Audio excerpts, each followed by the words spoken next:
పాట ఎలా పాడాలి అంటే, భూమి ఆకర్షణ శక్తికి లోనైనప్పుడు మనిషి ఎలా ఉంటాడో, అలాంటి మనిషి చంద్రుని దగ్గర పోయినప్పుడు దిశ మారుతుంది. అటువైపు మారుతుంది. ఈ దిశ ఉండదు. చూసారా? ఆ దిశకు పోతుంది. అటు ఆకర్షణ శక్తి ఉంటుంది కాబట్టి అటు పోతుంది. అయితే అదే దిశను భూమి మీద మారాలి. అంటే ఈ దిశను కోల్పోవడమే కష్టం. మళ్ళా ఆ దిశకు మారాలి. అది అంతే కష్టం. చూసారా? అలా చేయాలన్నమాట. పాట అలా పాడాలి. అంటే ఇప్పుడు భూమి మీద చంద్రమండలం లాంటి ఏరియా ఏర్పాటు చేసినట్టు కృత్రిమ చంద్రఖండనం. అంటే ఆడ ఎట్లుంటది? చంద్రుని మీద ఆకర్షణ శక్తి ఉండదు. చంద్రుని మీద ఆకర్షణ శక్తి ఉండదు. సేమ్ ఇక భూమి మీద లక్షణాలు ఏమి ఉండవు ఆడ. చూసావా? అట్లయితే అంటాడు ఆడ. ఏర్పాటు అది భూమి మీదనే కానీ చంద్రునిలాగా ఏర్పాటు చేసిండు. భూమి ఆకర్షణ శక్తి ఉండదు.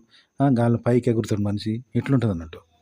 అదే విధంగా ఇప్పుడు ఏంటంటే భూమి మీదనే నువ్వు చంద్రమండలం పోయినప్పుడు ఎట్లయితే అటువైపు ఆకర్షణ శక్తి అవుతుంది. ఇటువైపు ఆకర్షణ శక్తి కోల్పోతుంది ఇక. పోతే అటువైపు ఆకర్షణ శక్తికి లోనవుతాడు. అప్పుడు ఎలా ఉంటుందో అది కృత్రిమంగా ఇక్కడ చేయాలంట. భూమి మీద చేయాలి. అలా పాట పాడాలి.